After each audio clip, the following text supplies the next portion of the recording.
Luke Thompson is a passionate, open hearted man and one of this little corner's voices of reason.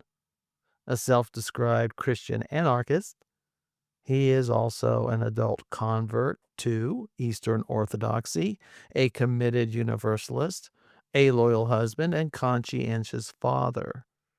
He takes life seriously while retaining his gift for play.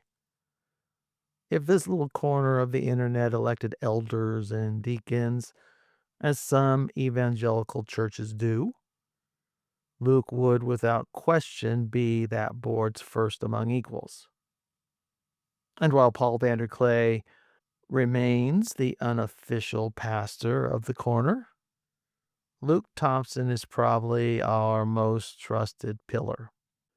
Luke's live streams are consistently among the most interesting and best attended in the TLC flotilla, and you can find him easily here on YouTube by entering at Whitestone Name in the search field or by clicking on the link in the show description.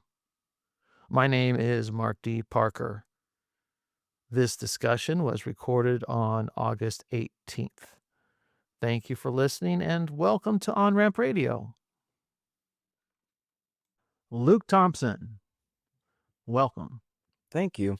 Thanks for having me. I'm excited to do one of these with you. I think this is a cool format. So what is personalist knowing? Yeah, good question. I would say it's where knowing the person is at the heart of knowledge. So it's not necessarily rooted in principles or abstractions or concepts or maps, but the person. So knowing the person includes all those things, but it is not limited or constrained merely by those things. I've heard you sometimes use the phrase out of the scripture, knowing as you are known. Mm-hmm. Is that part of it in your how you imagine personalist knowing? I think that is probably the most succinct way to say it. Yeah. So that kind of begs the question: do we even know ourselves? No, I don't. I mean, I don't think so. Not in that way. I think our own relationship to ourself is the same thing. You know, it's related to conceptions of ourselves, maps, and a lot of that is connected. We'll talk about in the corner sometimes, and philosophy and psychoanalysis and Jung and Freud. They all talk about ego. That's part of what I mean by egoic knowing, which is definitely connected to maps and identity. But it's not limited to those things. Like somehow the person, this is the way that I would say it, the big ideas in philosophy are unity and multiplicity and all those different identities that we have, whether it's any label that you can put on yourself, which is a kind of a map. Those are part of the multiplicity of your identity, but the unity of all those things is really who you are. The thing that holds all those together. It's the mystical center of all that. Right. It seems like you're going after something as something beyond a fact-based knowing, more almost in the poetic sense of knowing.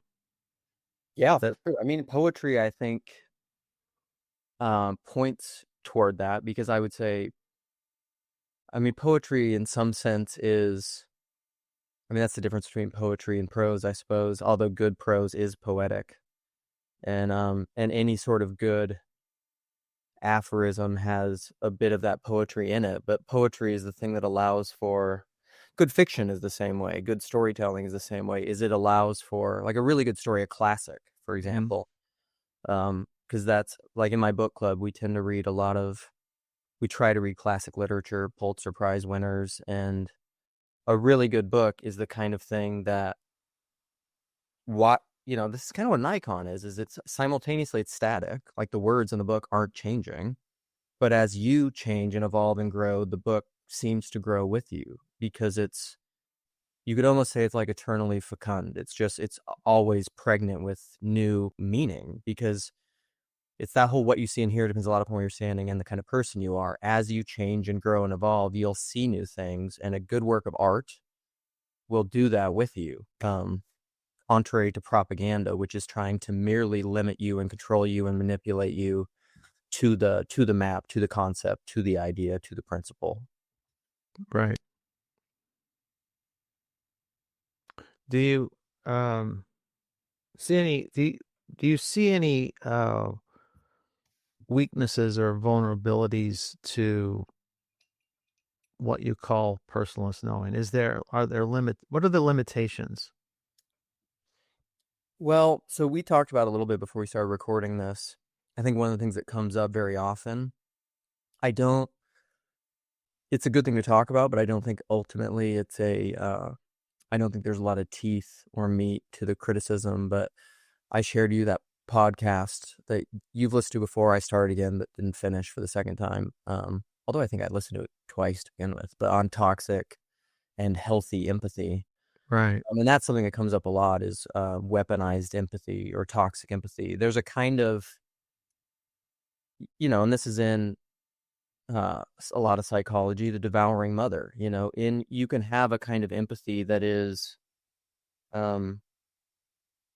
ultimately, I think, broken in its own way, where you think you're really others focused, but really it's kind of a twisted, controlling thing where you think it's for the other's good, but it's not.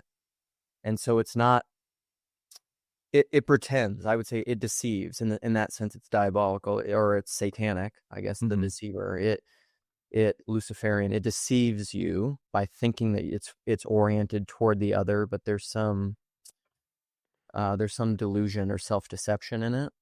And I think a lot of people could hear that like right away when someone talks about personalism. But I don't think that's what it means. Like Well, when personalism, yeah, I'm just ultimate sorry. love, which has all sorts of facets to it, Right. Okay. So love. Okay, bringing love into it, because it's the devouring mother seems to me as a person who doesn't know herself. Right. She's I, she's got a her attachment to her child is misdirected because she doesn't know herself, and she misdirects what she thinks is for the good of the child is meant to feed some need in herself that she doesn't yeah, understand. right. It's a twisted codependency. Yeah. Um, which goes back to knowing. She doesn't know, or she knows wrongly or incompletely. Well, and I think that's what a lot of people hear. Like even the corner, that's the kumbaya critique, that it's overly, the kind of personalist knowing, or the kind of thing that I'm advocating is too permissive. Like I've heard people say that it's like permissive parenting is a thing that came up once, and um No, well, I wouldn't say that's my critique, but I wouldn't say that's a critique of what you're arguing at all. I'm just pointing out that when you talk about the devouring mother, that's I think that's how we shape. I mean, come to an understanding of what that is. I mean, it's a kind of cliche in literature and movies, but it's um, I suppose in psychology is where it originated. But but that's what it. Where does it come from? Well, I mean, you got to try to drill down past the cliche or the image and get to what is it? What is the problem with the mother that she becomes this devouring monster that destroys the object of her love and attachment, and it's because she doesn't love properly. So I think that's all I'm saying. I don't see that as a critique of you or of personalist knowing as a concept. I'm just thinking that I can see how in the case of the devouring mother, I can see how she's got an underdeveloped understanding. So there is no she can't know the other because she doesn't know herself. What do you think? Is that Yeah, I think that's true. she? So, yeah, ultimately, in some sense, but it's the knowing as you are known, and I think what's implied there is known by God. And Mhm. so even when I was wondering what you think about this, because as we were talking about the devouring mother, what I thought of is, I mean, the devouring mother is very obviously, I mean, they're devouring their child, like they're taking their own child into them, they're eating them, they're consuming them. They, in a sense, they can't let go. They're not in love enabling their child's uh freedom and autonomy isn't the word, but or independence necessarily, but like their own uh they're not enabling their own life separate and apart from them. They like can't let them go. But then I was thinking, like, in some sense, in communion, that's we are, unless you eat my body and drink my blood, you have no part in me. In a sense, how is that different than us being the devouring mother? Mm. Paul uses the phrase, the apostle Paul uses the phrase slave to sin. Or we are slaves to sin. Jesus says, where your heart is, or where your treasure is, that's where your heart is. This whole our own misdirected attachment requires us to consume him. Question is it the devouring mother? Of course, is one that destroys. He can't be destroyed if you're a Christian, if you believe these things. He can't be destroyed, but we take him in. And so he can endlessly give until what? What's the what's that process? I mean, does he just keep giving of himself until we've exhausted our need and we no longer need to take him in and then we just become him? I'm just riffing here because Right. you gave me you pitched an idea at me that's very different. Well, it felt, I don't know, it popped into my mind. It felt applicable. The other idea that I had as you were talking, related to that, I think, is the parental role or the motherly role. You even think of nurturing the child at the breast. The mother is meant, and the father, in their own ways and in their own stages, are meant to feed the child. They nurture the child. They provide for the child rather than the flip of that, you know, where you're devouring the child. Like the child, it's Right. about your needs rather than the needs of the children. But I think the role with God to us is he's the benefactor, he's the gift giver, he is the all good things come down from the Father of heavenly lights, that.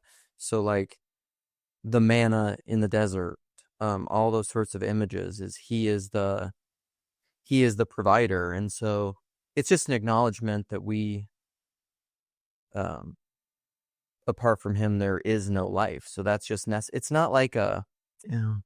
it's not the devouring mother, because um we are ultimately always dependent on him. I don't know. Well, it's in classically, I believe in this idea. In psychology, it's typically say the mother to the son, and the devouring mother is using the son to replace what she couldn't get from the son's father, from her husband, or from her mate, and or from an absence, an absence mate. So there is all sorts of strange forces at work, uh, everything from incest to and beyond. There is a beyond to that, but it's her own emotional insecurities, and like I said, she just doesn't what she thinks of as love is in fact something very different. Um, And is it well, and then maybe a part of it too is the devouring mother. Is it that she's not been loved? And in our case, we are the devouring mother within ourselves. It has been is ultimately healed or uh, expelled by Christ because we are finally loved and we are finally known.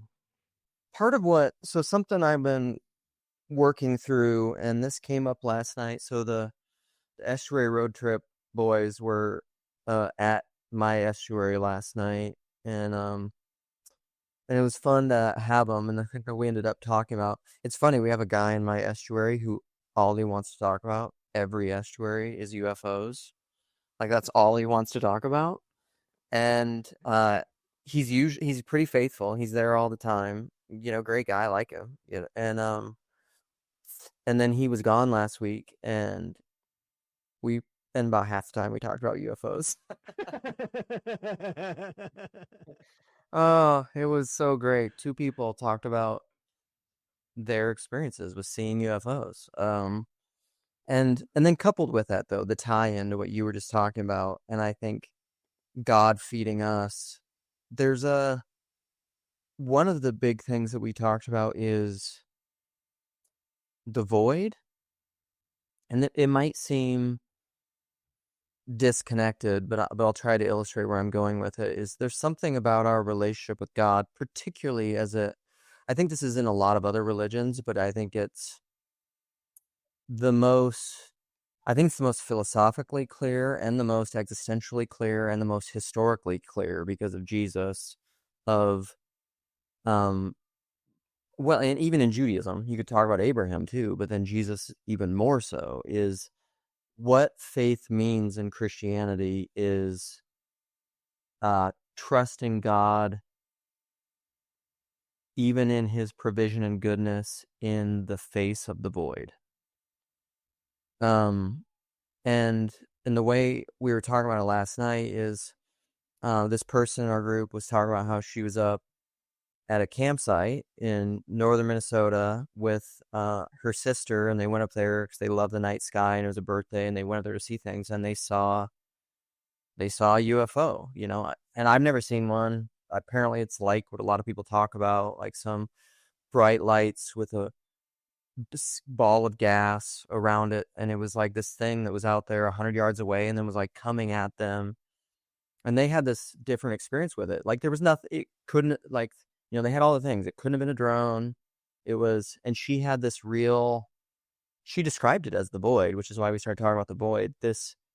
She's, and it was great. It was like a tea grog conversation. All this TLC stuff was coming up in my head because she said she had the experience in that moment of, it was map and territory, and she found herself oscillating back and forth between Christian propositions of what's going on, whether it's demons, trust in God, like, do I believe in spiritual things, and then scientific realism, scientific rationalism, like it's a UFO, it's a physical thing, it's an alien, whatever. She had these different maps that were conflicting in the experience of that. But in her oscillating between those two things, she felt, I don't know what you'd call, she doesn't even know exactly what to call it. Some sort of disintegration, some sort of wrestling with the void, a facing of the numinous. And I think that's like what Lewis talks about in Facing the Numinous. You have or Peter Rollins will talk about this, atheists not believing in God, but then late at night they hear sounds in the house or something happens and they pull the covers over their eyes. And he's just like, well, what do you don't believe in this stuff, but why do you pull the covers over your eyes? Mm-hmm. And I think something that Christianity really has you deal with, I actually think it's at the center of Christianity, despite all of our, I think, somewhat egoic attachment to identities and propositions. These are things we talk about in the corner all the time. And this is why I even say, like, even a Christian belief propositionally in the resurrection, at some point, that dies with you. When you die, that will die. And so at some point, every human being, whether you're Christian or not, or identify as that or whatever, we all have to face the void. We all have to face death. Mm-hmm. And I think what Christianity talks about is that even in that, when everything fades away, every point of ego, every form of identity, all the propositions, all those things, can you face the void in trust? And it's not in kind of a, Mm-hmm. and so like I guess where I was going back to all the way back to like mothers and devouring mother and I get and this and I don't want to lose the thread on personalism either, is that like somehow in my own experience in my family, and I said this is where personalism and even all this philosophy is very practical, in like a conflict or a disagreement with my wife or my children or whatever, I think you have the same experience in like a microcosm of that ultimate death. This is what we talk like when I say like kenosis by kenosis, like that kenotic knowing, that self-emptying, that's what that is. Mm-hmm. That's almost what I talk about, like personalism. And you can't formalize it because like maybe you have to die to yourself and you have to lose the debate. Like I'll tell people sometimes with my kids, it's like lose the battle, win the war. That's my goal. At the end of the day, I want my kids to trust me. And that maybe will mean losing the debate. But also this is like, it's not the toxic empathy thing where it's permissive parenting where you just give them whatever you want, because sometimes as a parent you feel the need. I'm with that with one of my kids right now, where you really have to stand your ground, and it's really hard and they really don't like it, and they'll say Okay. things like I hate you, or this is really unfair, or you just really don't understand me, and and at the end of the day you're just like, yeah, that's maybe all true, but I still need you to submit to me as your parent and trust me even though you don't understand it. Mm-hmm. That to me is personalism is another way of just talking about faith. Mm-hmm. Really. It's a different word and a twist on it. And it's a different way of looking at it that I think takes it out of, at least I hope, takes it out of theory and abstractions and propositions. Because it's not like faith is like, lack of evidence or what. No, it's none of that stuff. It's, Well, it seems to me like you're looking for a way to communicate your faith that is beyond the creeds or propositions. Is that fair? yeah, but I mean, obviously it I'm includes not all trying to this. get you in trouble with your priest or whomever or your elders, but I'm just saying, is that a fair Yeah. description of what your project is, so to speak?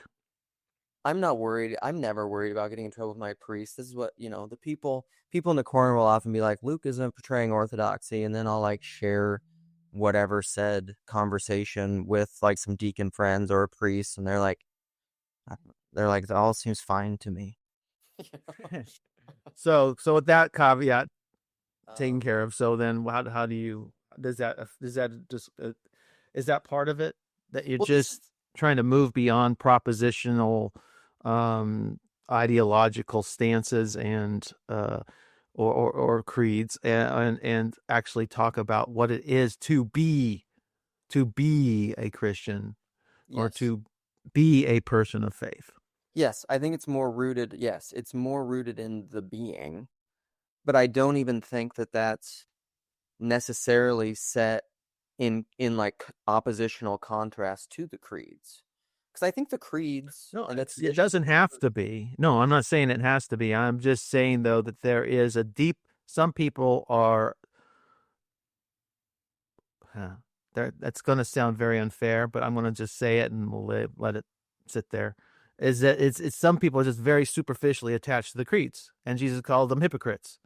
I mean, there are people that are attached to the forms, attached to the temple, attached to the robes and the all the little danglies that we have attached to ourselves that demonstrate that we are yeah, your Presbyterian your or Orthodox or sacrifices are repugnant to me.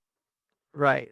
No. And you're trying. It seems to me that you're since with this put it in modern phrasing, a personalist knowing and the other ways you've described it is that you're trying to fully embrace the authentic meaning of discipleship in Christ as a whole person so that this is who I am this, and you are that, and we can never completely summarize or encapsulate ourselves in words, Yeah. and but we can only just know. We can only have this moment together and be together, and this is us being together is the knowing as we are known, and yet it's perpetually it's an infinite in potentiality, right? It's just it could go on and on and on and on, and we never exhaust it. Right. Anybody who's been married for a long time knows this, right? Yes. Well, and this is why I said this the other day, and being how prolific, our good friend Phlebas is, he may end up watching this, but I made some X post the other day where I said something, and see, like, this is one of those spicy things that, like, call it stirring the pot or whatever, but I said, Mm-hmm. essentially, if you're an iconoclast, you deny the gospel. Because, like, because to make the person, which I think is fundamentally what the incarnation means propositionally, to make the person the center of the faith, which is what Christology is all about and Trinitarian theology is all about, is making the person central.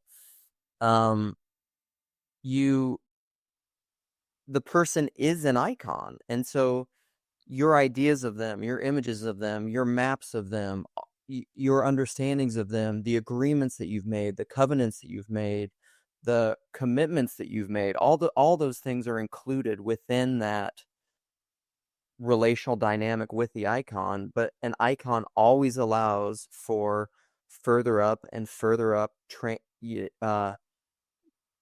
repentance and transformation and metanoia, all those things. Like, if it becomes a static thing, this is the letter kills, the spirit gives life.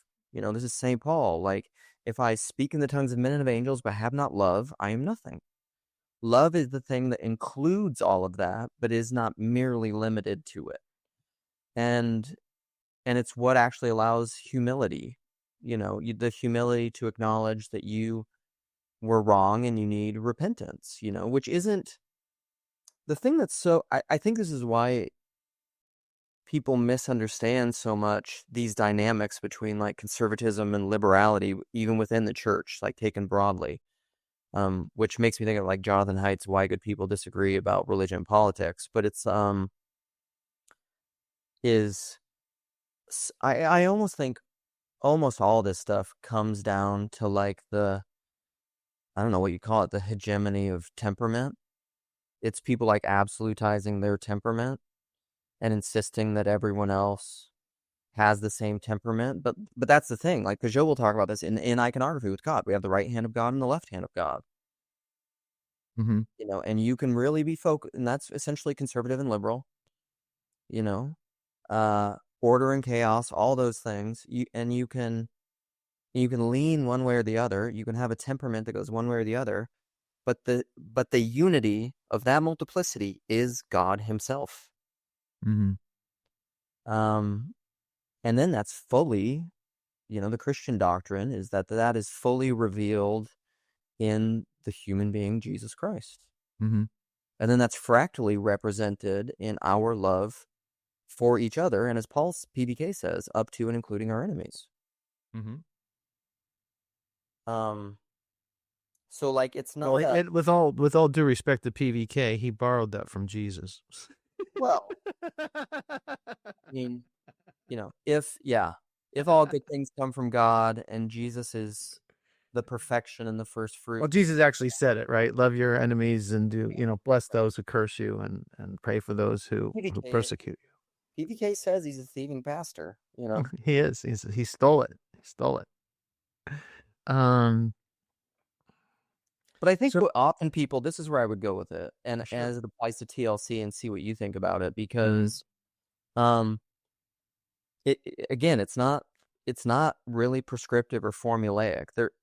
Everything that I've said doesn't tell you what to do and how you need to act in people, beside the transcendent love people properly, Mm-hmm. which, like, that doesn't tell you anything either, you know, because, like, Right. it so much depends on the context. So, like, um, and it depends on discernment, and it depends Right. on, Right. Some panhandlers could use the $20 to buy food or pay for rent or something. that you give them, or another panhandler, you may give them $20. It may be the last $20 they ever borrow because they're going to use it to overdose. Well, and Uh, that's the thing. Like I was talking about that last night in I just think the Abraham story, as the Jesus story, as most biblical stories, is um you could just unpack it forever. It is true. It is true art, I think, in the sense that like it just keeps giving forever. It's the story of the bread of life, forever generative. And because that really is the thing. So like Abraham has this relationship with God where he calls him out, of the people that were not my people, I made you my people. And he's the beginning of the people of God, right? Post post Babel, post flood. And he calls him, makes him his own, and then they can have the child. And then in that phase, for sure, your promises, your inheritance, your whatever in like hunter gatherer type tribes is in your procreation, in your children, most clearly. And they can't have kids. And so like, how am I going to make a great nation of you? Like this is pre-ideology, like we're not going to make a great nation of you based off of the ideas that you pass on to your acolytes. It's like mm, in your child is right. going to be this inheritance. And then finally, the whole story, Sarah is barren, laughs at God, Hagar gives him the child anyhow. Isaac is born. Mm-hmm. Great. God's fulfilling his promises. And then God says, okay, the thing that I set you in contrast with everyone, all these people that are sacrificing, child sacrifice to Molech, and all these Canaanites, that are evil, wicked people that I'm setting you in contrast to, actually do that to the promise, to this child that I've promised Mm-hmm. you. Well, that's like, what? Like Mm-hmm. that's everything. That's the opposite of everything that we've been doing here, God. Right.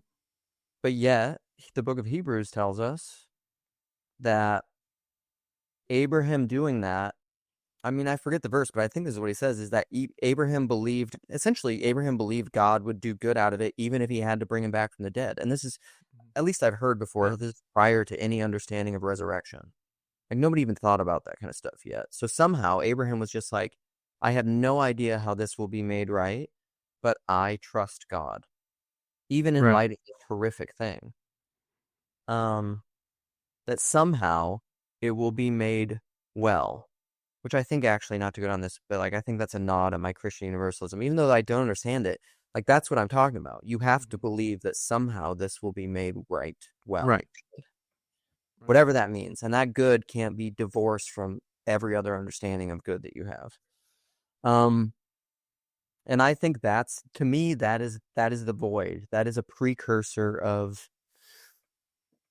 the kind of death that I think Christians are called into in like in like being living sacrifices. Daily I die. Mm-hmm. Um, which I don't know, requires anyone who's had really serious conflict with their spouse knows what this is like. I mean, there's the kind of conflict you can have.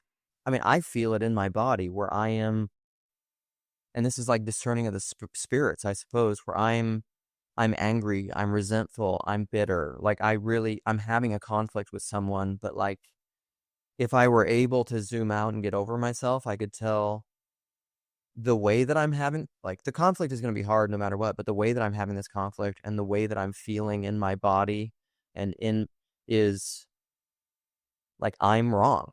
My orientation is wrong to this. Mm-hmm. And then there's the kind of conflict that you can have with someone where, okay, you maybe realize like, okay, my orientation to this is wrong, but yet I still think I need to stand firm and do that in humility with grace and charity, which I think I know that I'm able to do. Like I recently had a conflict with my son where like we had some really hard conversations and I was standing my ground and I'm like, and I don't think I gave it. I think that's actually the parents' call, is to not play the tit for tat, bitter and resentment. You know, what did one of my two of the guys in our estuary last night are therapists. And what do they call it? It's called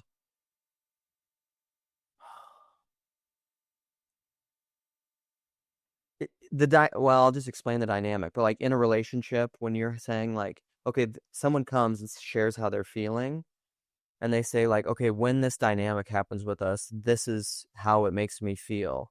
And then when the other person just instantly goes, okay, but when you do this, that's how it makes me feel. It's like, it's a flipping, almost a turning of the tables where someone comes to share something, and instead of the other person listening and accepting that and focusing on the other person who came to share their feelings, they instantly turn it and make it about their feelings. Okay. There's a Yes. name. Yes. There's a name the Yeah. therapists call for that. Um, so many of the conflicts in my life are like that. Mm-hmm. I've done that to people. People have done that to me, and I think one of our biggest roles as parents is to model for them how to have really healthy conflict, because conflict's going to happen. It's like Jesus. The poor will always be with you. War is going to always be with you. You need to learn how to navigate those things well, I think. Mm-hmm. I don't know. No, that's very good. Very good. Um, as you know, you clipped the part of the last week's McMo live stream, and it was a clip where you directed me was when he was talking to Cece on his live stream, and he asked about me being angry at the corner, and I think Paul Vanderklay also described me as being upset with the corner. And it took me some time to try to understand why they weren't hearing me in a way that I wasn't hearing myself. Mm-hmm. I was preaching, no question about that, in a way that I was, and I told Taya in the moment, that's all what I was doing. I was giving them the old Southern Baptist routine that I grew up with. So maybe this is the problem. Y'all grew up with skinny jeans and guys with t-shirts and leather jackets from the pulpit, and my background is big men whose faces turn red over a 30-minute span of time, and they pound that pulpit. And I was giving you, I was resurrecting for y'all an experience that you never had, and so we were miscommunicating. And of course, Paul Vanderklay comes from a tradition that really is not related at all to my own, even though the world looks at us and says y'all are evangelical, y'all look the same to us. In fact, Paul comes from, as we're discovering, I think he's discovering in his own work recently, he's coming from a very tribal, ethnic, community-based, immigrant-based form of Christianity. It's an Yep. import Yep. that built little colonies within, and only very recently did it try to expand out into the broader culture. Right. I think Lutheranism is that way. A lot of the blue church mainline stuff is that way. We're like, it's on the edge of evangelicalism, but it's not. It's not really. Yeah, it's a different, yeah, it's something else. It's something else. And I'm coming from a revivalist tradition. I didn't even this last year I've spent trying to understand myself and where I come from within Christianity. And I've discovered, oh, I come from the Cane Ridge Revival. I come from what is best described as American Methodist, heavily Methodist influenced, Arminian, evangelical in its truest sense, in the small e. It's trying to capture the world and bring it into itself. And that's the tradition I come out of. It's we're going to convert you because, and it's restorationist.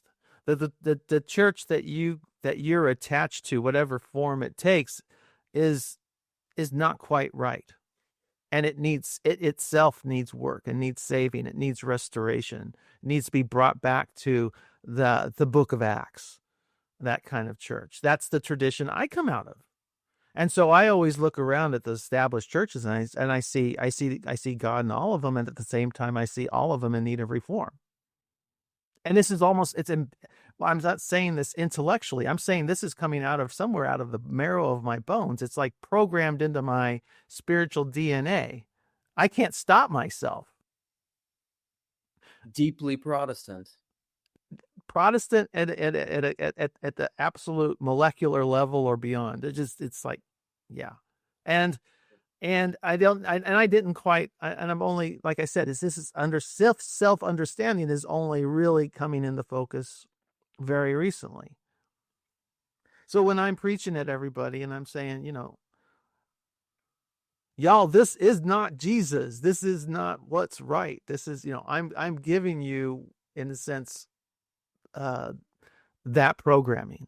And because, like I said, y'all grew up with skinny jeans and t-shirt pastors, and it's like, okay, where do we go from here? How do we, and here's, let me finish my little bit here, and then you can respond, because I really want to hear you respond to it.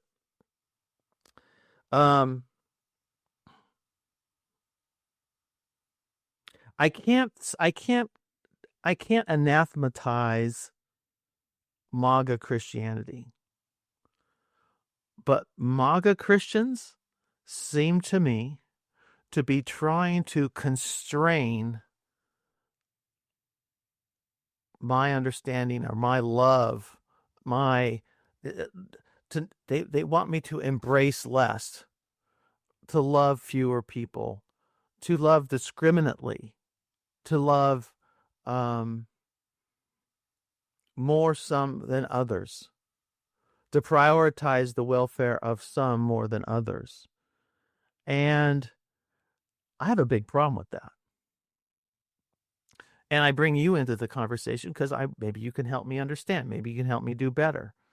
Because I can't, like I said, I can't throw them. I'm not, like I said, I'm restorationist. We threw out the creeds in the early 1800s. We don't have a mechanism by which we say you're out and you're in. We say that's up to God. But it's like, but because I'm also Methodist, and this tradition is Methodist, it also says there are marks of salvation. There are marks of holiness. It looks like this, and it doesn't look like that. Right? Very clear cut. So you'll know if the tree by its fruit. You'll know a Christian by their fruit. And so, and this is what makes it hard on me. Jesus says, they'll know you're of me if you love your brothers. So I gotta love them. I gotta love them even though they drive me crazy. So what does that do for you? What stimulates, what's going on in that great big Luke Thompson brain in response to all that? Well, first off, I would love to hear this format conversation with you and Nick Free Really, and I think that would be a great combo. Because I see you guys as like, because the truth is like I really respect and love both of you. I think you're great guys. And I just think it's a matter of seeing things differently. And almost what comes to mind is like even these disagreements, like you and, not that Nick is I don't know. I don't even know anything about Nick and MAGA Christians, but I know you guys ruffle each other's feathers on X. Because Nick's just, he's a typical corner guy, low contrarian, low in agreeableness, likes to push on certain buttons for whatever reason. I think what's often happening in these things again is the temperament thing. So like you're wired in the kind of way where you are very you have the kind of prophetic voice. I still think that's such a great conversation that people haven't dove into enough. That Climbing Mount Sophia, Ken Lowry, and DC Schindler on authority. And they kind of frame it in the three big archetypes of Christ, of king and priest and prophet, and the different realms of authority even within those things. There's so much of it.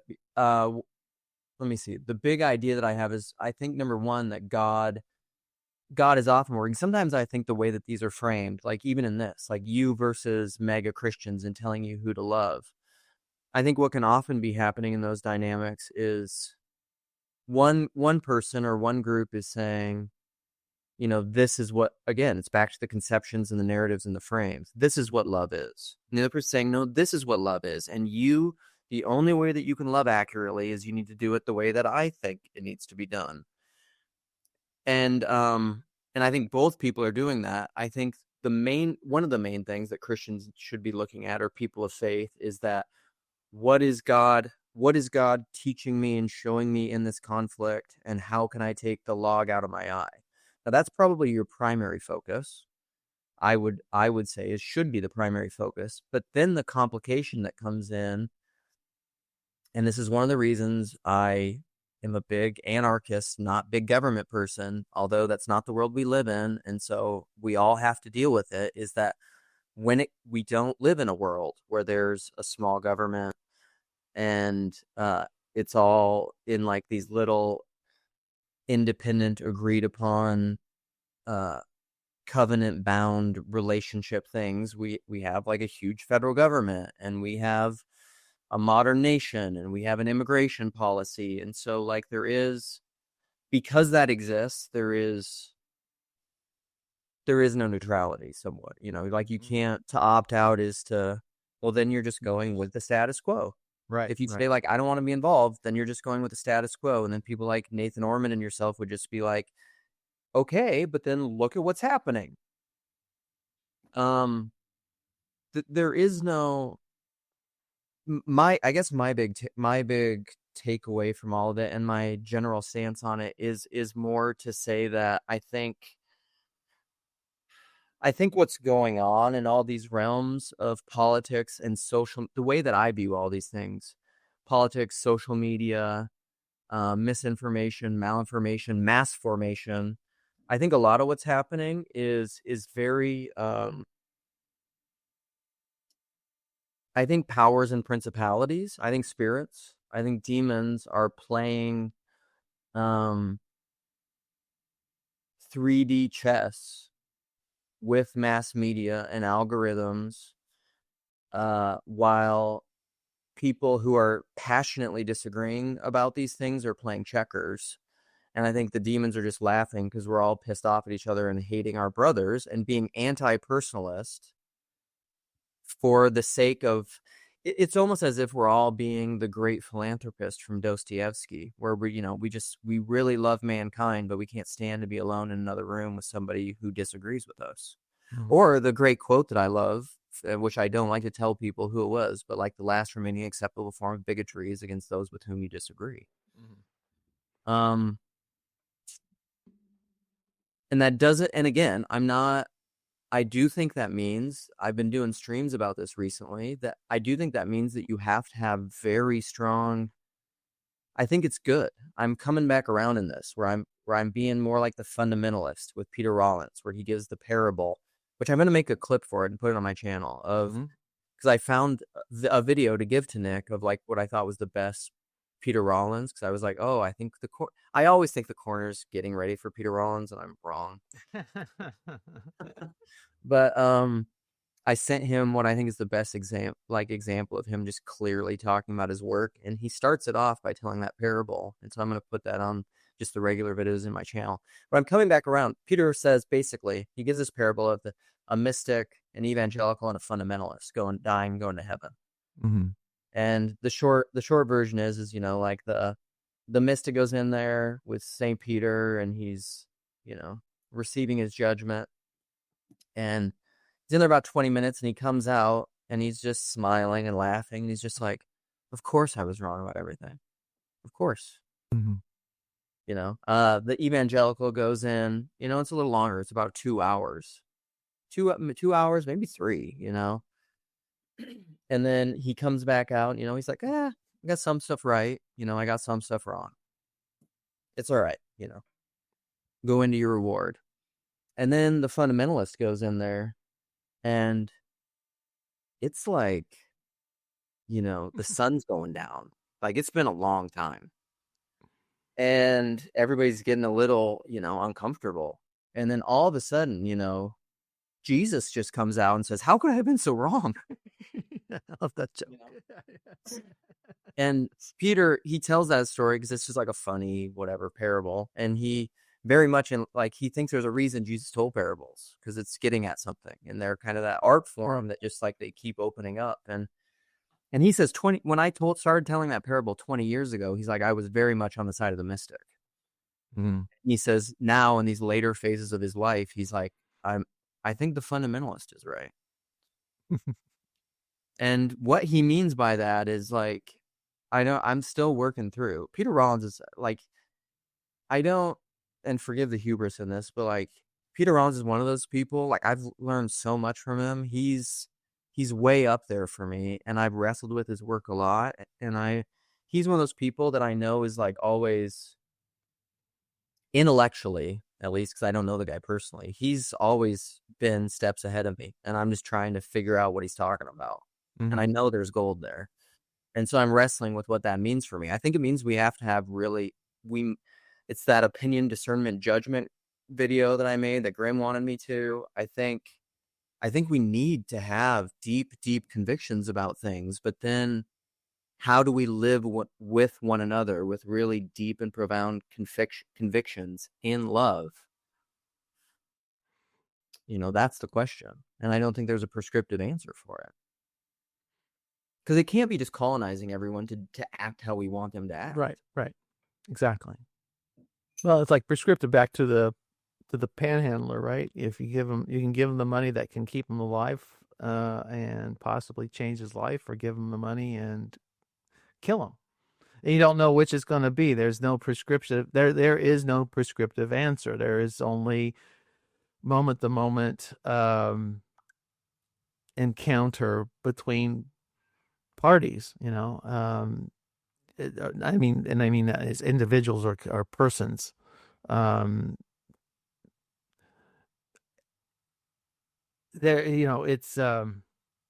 but there are always there are breaking points, right? There's a point at which, even with Paul and Barnabas, there was the split. There's the scene that Paul describes in his letter to the Galatians where he confronted the supposed pillars. He was really angry when he wrote that. He called Peter and went after Peter for being a hypocrite.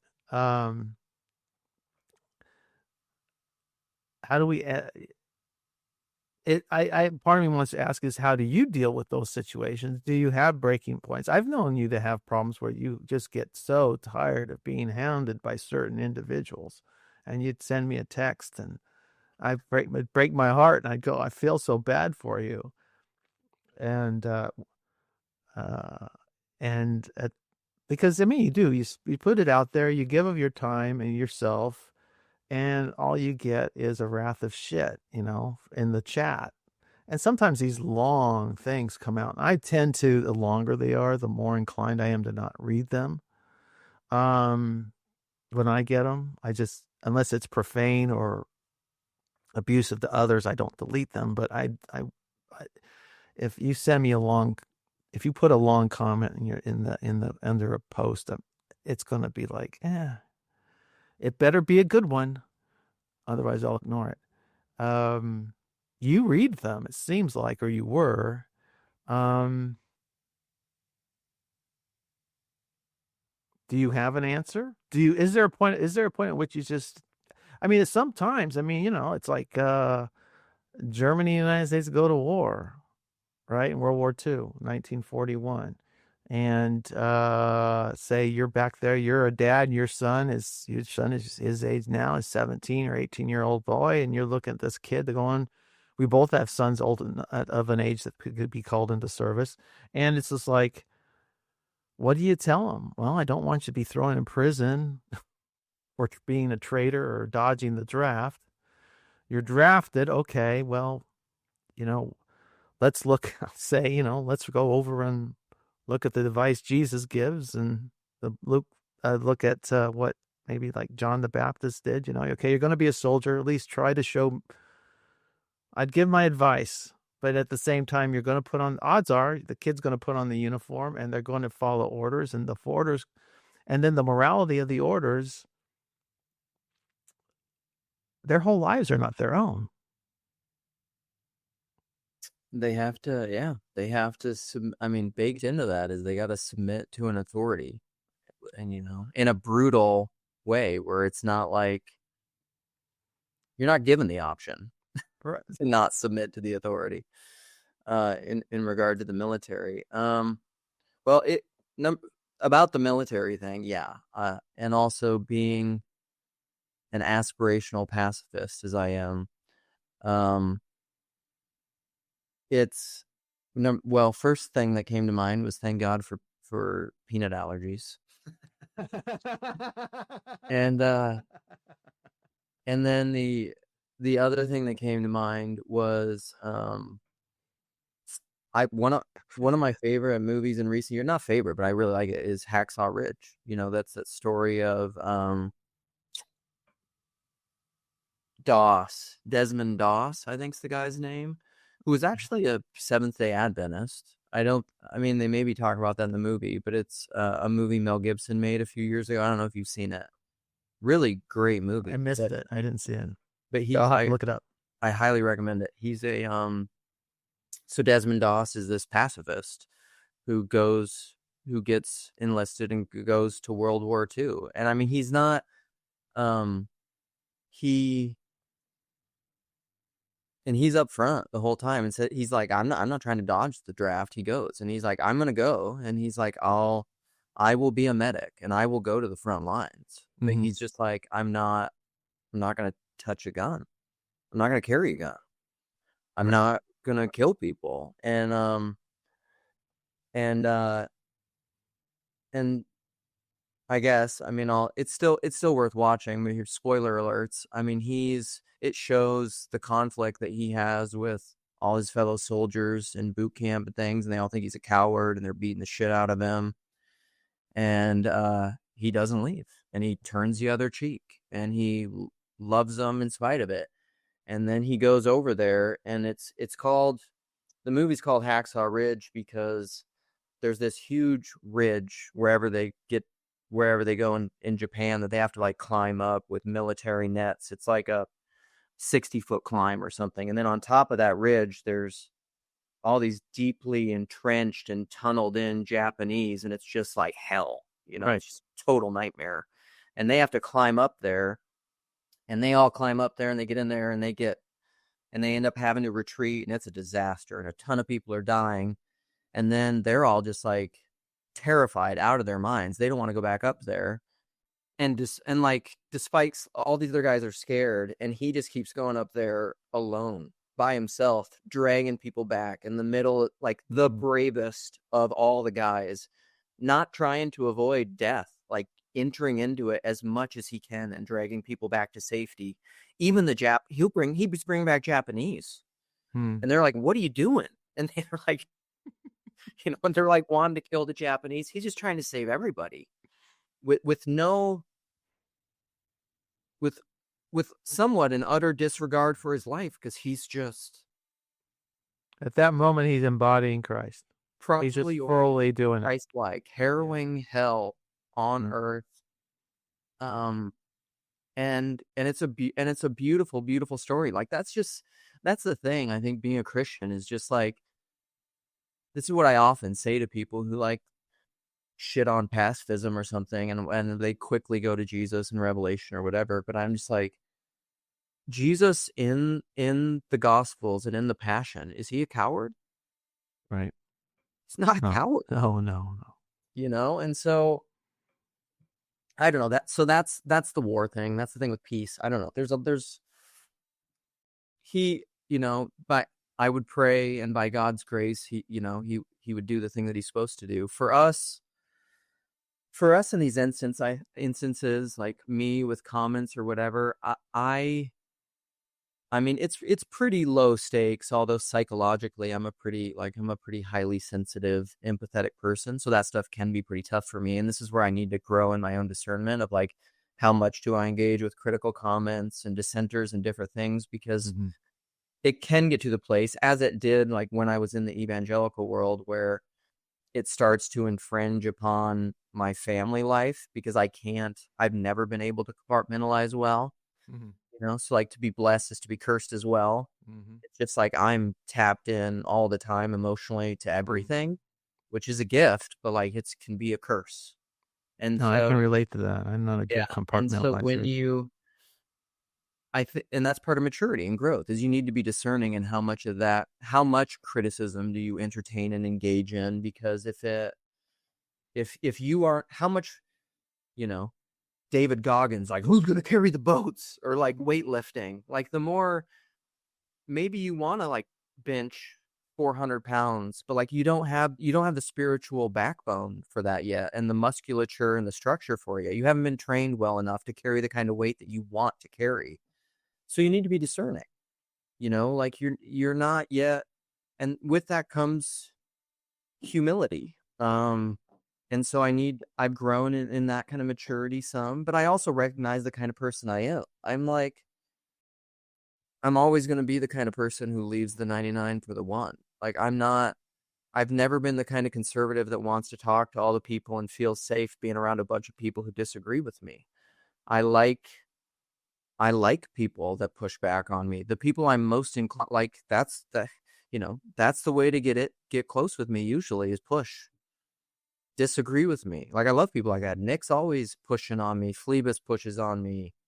Some people, some people who will not be named, and they're in my mind. But like, the thing that I'm realized too, Rod tells me stuff like this, is like there are just malevolent people, and I'm aware of that. And so like, and malevolent smart people will recognize that and they'll mess with you then. And you need to be Right. aware of that. There is an element of that. So I don't know. I mean, how to disagree well is a huge art form that I think is one of the things that TLC is. It's one of the main things that I think we're about. Like it's unbelievable when I get around people who don't know how to talk to people they disagree with well. It's almost like culture shock to me now. Right. Well, have you noticed that sometimes you'll have people who just everything you say, and this is happening this happens in the corner from time to time. Whatever you say, it doesn't matter what you say, you're going to get pushback and opposition from them, from the snarky comment to something more elaborate. Uh, Yeah. but then somebody else will say exactly the same thing a week or 2 weeks or a month later, and they're part of the Amen choir. Yeah. That to me is just like that indicates at the very least a kind of intellectual blindness or bias, but that at a spiritual level, that seems almost like there's something else at work Oh behind yeah, that. for sure. I mean, we're not. I mean, despite us talking about this is why I say things like you can be right and be wrong, or be wrong and be right. Despite us talking about the fact that we know rationalism isn't true, and that even people, I think people have even shown this with empirical studies and things, is that we do a post hoc rationalization onto our perception that fits with what we want and our ideologies, and like that's part of the nature of our whole interpretive landscape. And so whether or not you like someone, whether or not someone's pretty, whether or not they're charismatic, whether or not you feel safe with it, all those different things feed into how you interpret what people say.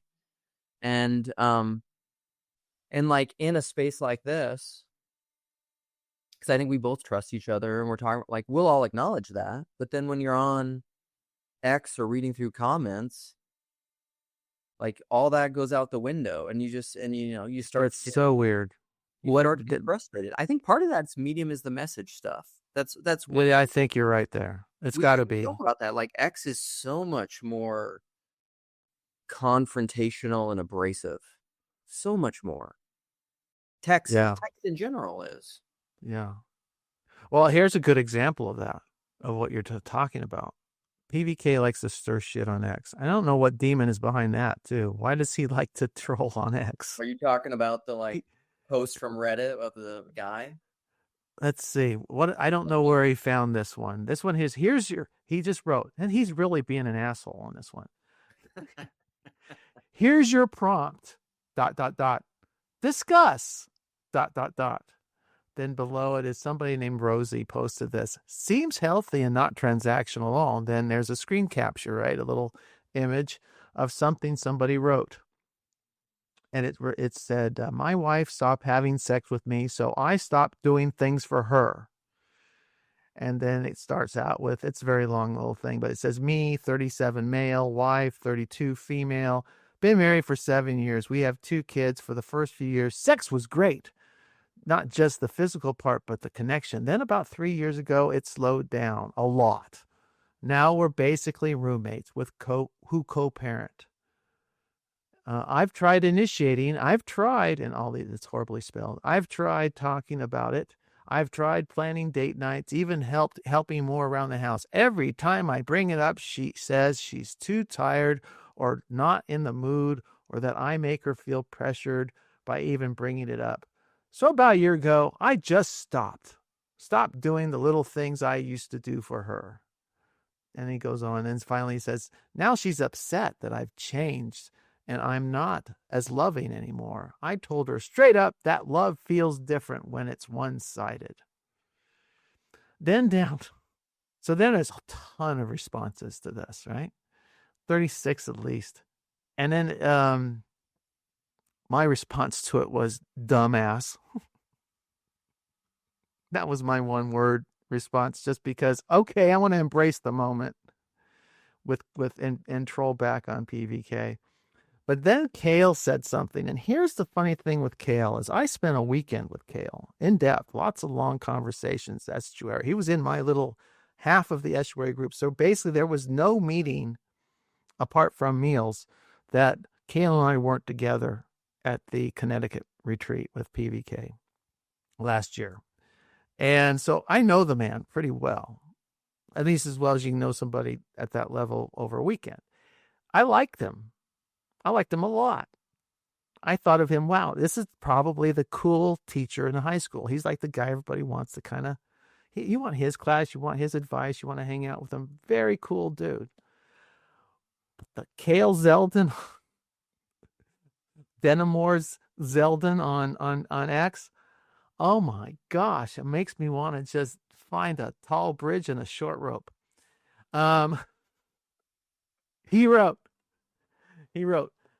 this is his response. And could he be more Catholic? It's all about procreation or it's about nothing. To which I wrote, this will be the finish, and then you can respond to the spirits at work, at what you can discern the spirits behind all this. And I did, and I said, do you eat only for healthy sustenance? With all due respect, you don't look that fit, Kale. Yeah, I don't know. All of that felt very. It felt otherworldly. It does. It's like you said. It felt very much like the medium of X TLC. It's a classic example. We could pull out 50 of these. Yeah. They're all alike, really, Yeah. in terms of the spiritual content. But why would there's so many questions here. Mm-hmm. I ask you to map. You can map this for us. Yeah. Why you see it look. Or we think, why does our dear leader start this shit?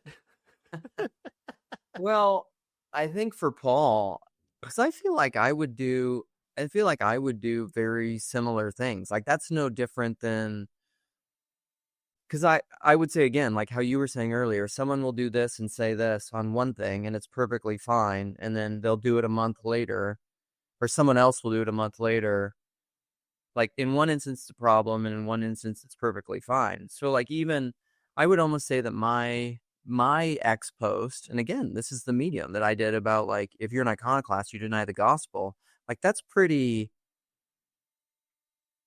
confrontational. It's pretty direct. Mm-hmm. If you come from an iconoclastic tradition, you're like, I don't know. Like maybe I was not as discerning as I should have been in considering, because that's part of persuasion, right? Is considering your audience. And when you're on X, most of my audience, I don't have like a lot of followers or anything. So it's mostly all TLC people. So relatively, I'm thinking that people are going to be able to have somewhat mature responses to it. But like if you grew up in an iconoclastic tradition, like that's going to be upsetting to you. Like if PVK's post is like that, I think he charitably steel manning, like even perhaps star manning PVK. I think what he's doing is he's like, well, that's an interesting perspective, and it's very in line with his ongoing conversation with Rod, Catherine, Eamon, other folks regarding like maybe even Laura from Chicago with the marriage crisis, generational handoff, gender war stuff. Um, I think it gets at a lot of those dynamics. So I think PVK was just throwing it out as a catalyst for conversation. I mean, I don't see in anything because I wouldn't even know. That's the thing with PVK. He's a fairly nuanced, unpredictable thinker and people project onto him as onto most people all sorts of things. Like a lot of people might think PVK this is one of the reasons I think PVK can be so central to TLC and why I enjoy him so much is he's not easily mappable on conservative progressivist lines. Like as he often says, most people would maybe assume that he's really conservative in a lot of ways because he's a CRC pastor. He stands on one side of a particular issue. But yet, as he often says politically, he's never voted for a Republican in his life. So like, what are PVK's opinions about things? I don't know. I resonate with him on that, but like I agree with you when it comes to Twitter is a place for hot takes, hard lines, flaming out. I don't know what all the proper terms are, but it's like even when Kale said that, because I think I got into Kale a little bit when he said, or I asked him a question. So I think I brought up emotion something. That's been something I've been thinking of is I think I'm beginning to ponder on like what is the role of emotions with things. Because even in Orthodoxy, you have like passions, emotions, the animal instinct. And it's like you put to death the passions so that you can, the nous, noetic knowledge, the heart, so that you can submit it to the mind of Christ, and then so you can properly integrate the emotions. You don't want to be led by the emotions. It doesn't mean the emotions are bad, but you don't want to be led by them. But I'm just like, I don't know. Like even in that procreation, I'm just like, I don't know. When it comes to sex and procreation, I agree with you. Like I think Mathieu Pajot said it this way once. He often sees it in terms of a spectrum, which of course, because he's on the spectrum, but he sees one pole being procreation and one pole being recreation, and people kind of fall along that line in certain ways. Like Kale is obviously way over here. Put a hole in a bed sheet, like just have babies. Whatever. Kale. I don't really mean that, but you know what I'm just saying that for. I'm just saying that for rhetorical flourish. That's part of the spectrum. That's yeah, but clear. I this is where I'm conservative. I think is if you separate procreation, the goal, the telos of procreation, I think the most clear telos is where I would agree with Kale about sex as procreation. You've missed the mark. You're missing something that's pretty obvious and clear to me. But then like to deny that there's, at least for me personally, as like a pretty emotional dude, if you're denying that there's some degree of like, I'll just put it out there. Like if I'm not feeling emotional connection to my wife, procreation is impossible. you know, it's just not going to happen. I'm kind of feminine in regards to sex. Like if we are not emotionally connected, I'm not interested in sex. I actually can't objectify my wife at all. Like, but could the emphasis on procreation be part of the male, that drive to procreate and thinking of sex in those terms be a very half perspective, a male half of the perspective? Because women, when there's no contraception involved, and they're, you know, of the age, then the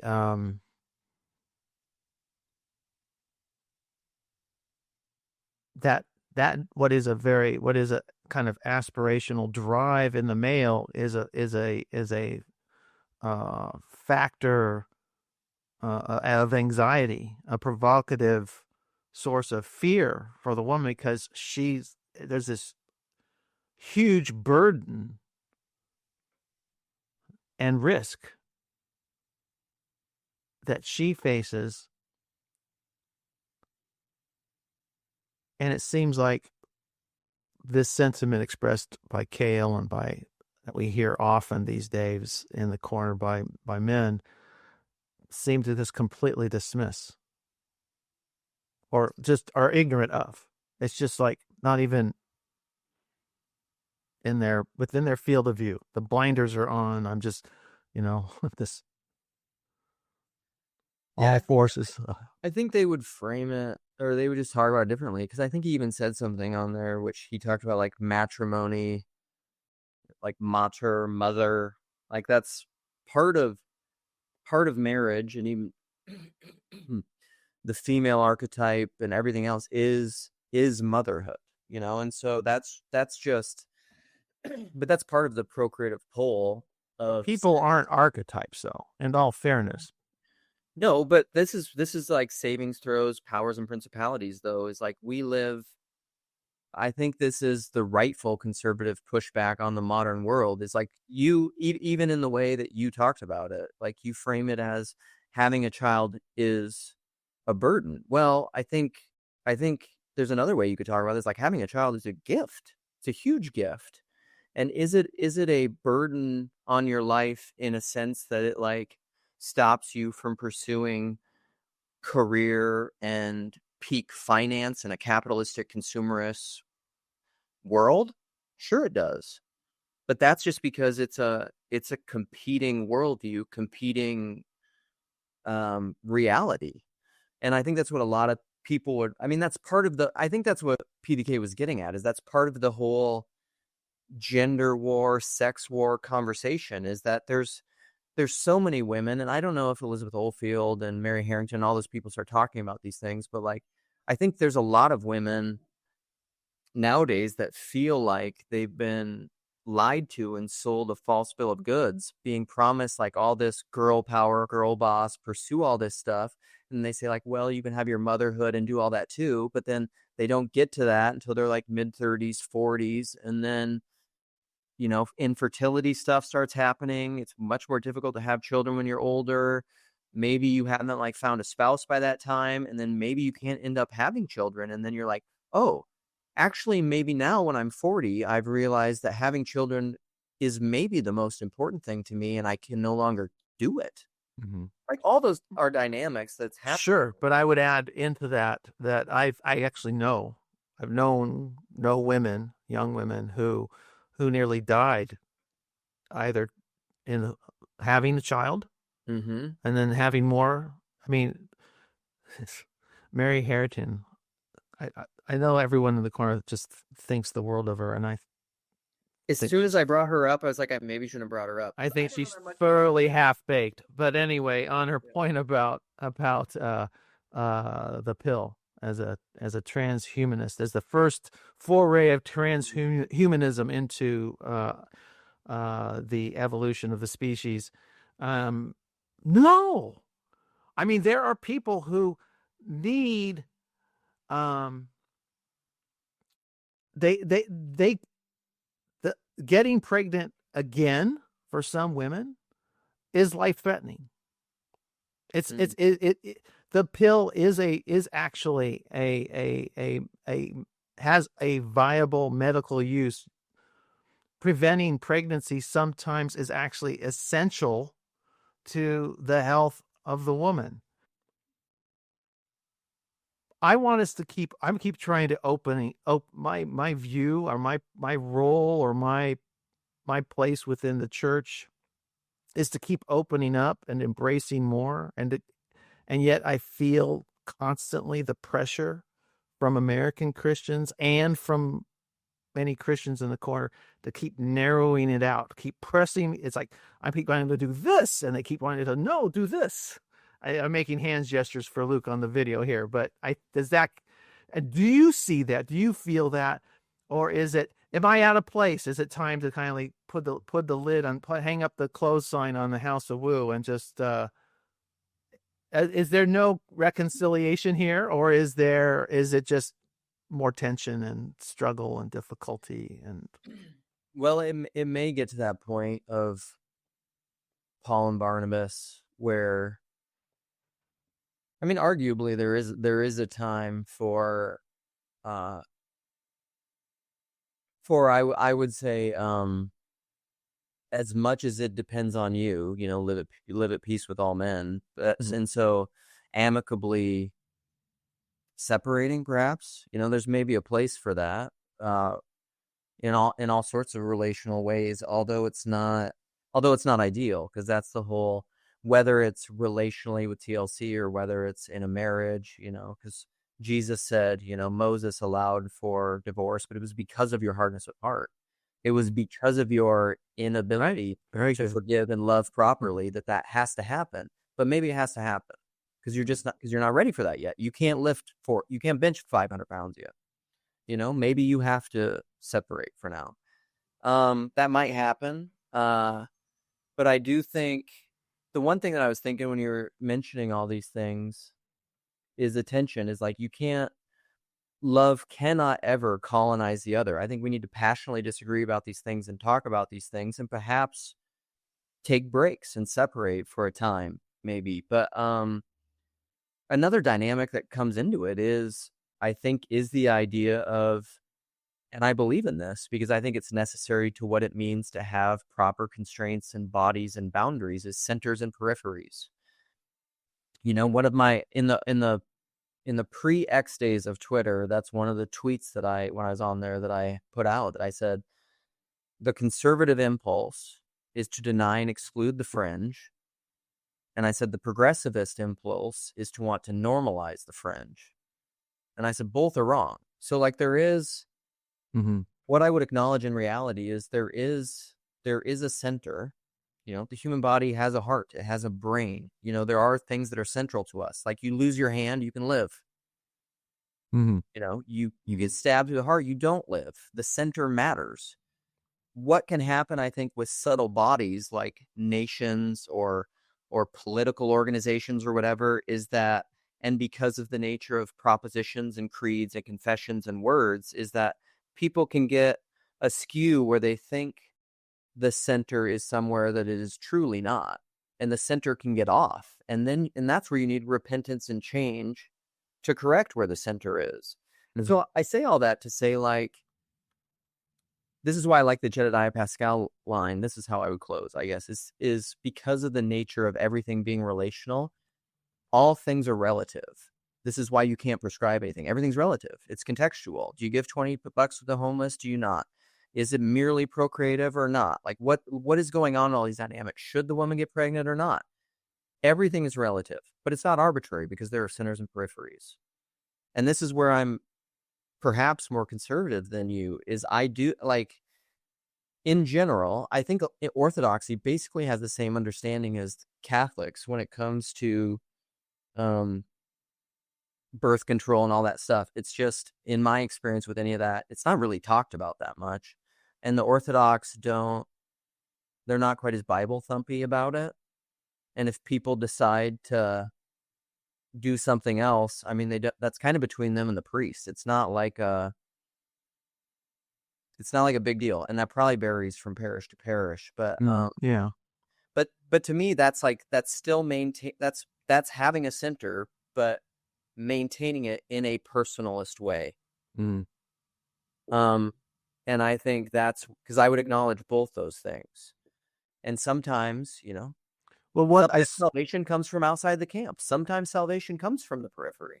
I think your insight's very good with regard to normalizing the fringe, because what is, it feels like, see, I was on the left when the left started to try to, I think, normalize. I saw a lot of activists in 20 during the, it was before, it started before, a little before, but that 2019 2020 period seemed like they were most traumatized when Bernie lost his first. He looked like he was really going to come in strong in the 2016 primaries, and it didn't quite come true. And they felt bitterly betrayed by Hillary. And I saw some of them self-radicalize, and I started to push back when I started seeing people post, normal people, normal Democratic Party activists on the left side of the party, start posting, memes glorifying Lenin or Napoleon or something. I'm like going, dude, it's like I kept repeating. I had a standard kind of repeat line on Twitter in those days, or anywhere, wherever I found it, is I'd quote John Lennon about, so you say you want a revolution? Well, if you go carrying pictures of Chairman Mao, no one's going to make it. You're not going to make it with anyone anyhow, right? It's you get out way out on that limb. You're all alone, buddy. Enjoy. It's just, we can't normalize that. Is the point. Now, what I'm seeing with happening, you can't call it conservative really, but within the Republican Party is this normalizing of ultra extremes. With there's video of young men marching with silly shields and crosses painted, and they're white masked, and they're in the little uniforms. They're marching with their American flags down the streets of Louisville, I believe it's Louisville, Kentucky, and making a big show of themselves, trying to intimidate people. Okay. And we saw some of this with clashes between so-called Antifa and some of these same Proud Boy type of characters. I think but it seems like most of the momentum now is with the normalization of these fringe characters and ideologies within the current government and the Republican Party. So, but I think you're dead right about that. That's so. How do we see it? And there's a Paul and Barnabas moment, right? When does, if American Christianity turns into that, do I just stop calling myself a Christian, or do I be more like that beautiful medic in the movie Hacksaw Ridge that you described, and just keep going up the ridge, retrieving as many bodies as you can, and try to save as many as you can along the way until you just kind of die of exhaustion or something, and the Lord carries you away. Yeah, I mean, I suppose that would be my brief advice to all of us, is probably less, protesting the people with whom we disagree, and more just being the change you want to see in the world, and doing the things that we think people should be doing. Because I think that's largely what the powers and principalities are doing through mass formation, is they're keeping us very preoccupied and busy on social media and angry about things, and affecting little. But it's also too, I mean, I don't protest because I'm trying to stop them. I bring these, most of my recent videos of controversy that have been more about trying to save you from yourself. You're driving, it's like these agents who spend their days rather aggressively picking up, detaining immigrants. These are not men that are going to have happy families at home. These aren't going to be successful marriages, because it's just, and in fact, there's a recording with Rod that's coming up before yours. It's going to go live that as part of On Ramp Radio. Is he, is the law enforcement already have their families are already at a disadvantage. Active law enforcement divorce rates are just through the roof, because it's hard not to take your work home with you. Yeah, that would be an incredibly difficult job. Yeah, so this is my last word, I suppose. We close out, well, two things. I would say you can't really save an adult from himself. I mean, that's a conversation I was just having with my son, where, you know, it was a difficult conversation about something that was going on. I'm like, I understand if you don't like this, and like, yeah, pretty soon you'll be 18 and you'll be on your own and you'll have all the freedom that you want from all the things that I'm constraining you with. But then also coupled with that will come the response, all the parts of the freedom that you don't really want and that you don't see yet.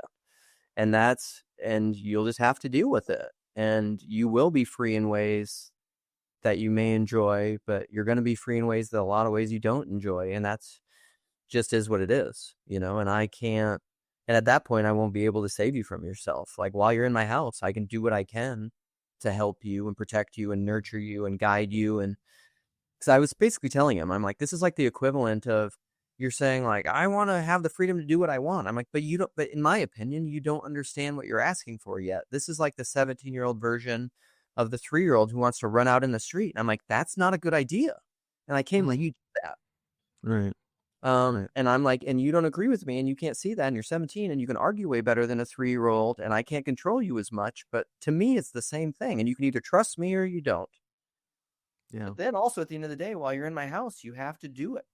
And then when he's out of your house, there's nothing you can do to stop him. Exactly. That, and hence you can't save adults from themselves. Yeah. But then No, also, really. the last question I want to ask you, is this better than rods? This is this is very good. This is very good. We'll have maybe we'll have to have a poll. We'll have to have a poll afterwards. It's right now. It's you, Rick Crossy, and Rod. And Rod's not that interesting. Rick's was great. Rick's was really good. I mean, it was. He has like some stories, man. oh, Rick's, you had the first one, yeah. But I got a new one coming up with Rick Oh, Crossy. okay. Yeah. Yeah. This is the this season of On Ramp Radio is Save Mark Parker. This is the theme. Can Mark Parker be saved? Well, So, Luke, thank you. This has been great. I really appreciate it. I think this has been our best discussion online yet. good. And Well, I'm glad. it wasn't live streamed. I hate that. Sometimes you just can't have the peanut gallery. Yeah, I don't And think we wouldn't have been able to have this conversation with a live stream. No way. no. And I really appreciate it. You have a great day, man. And Hey, I always I do often remember you and your family in my prayers. And you guys, you do have a lovely family. thank you so much. I can't wait.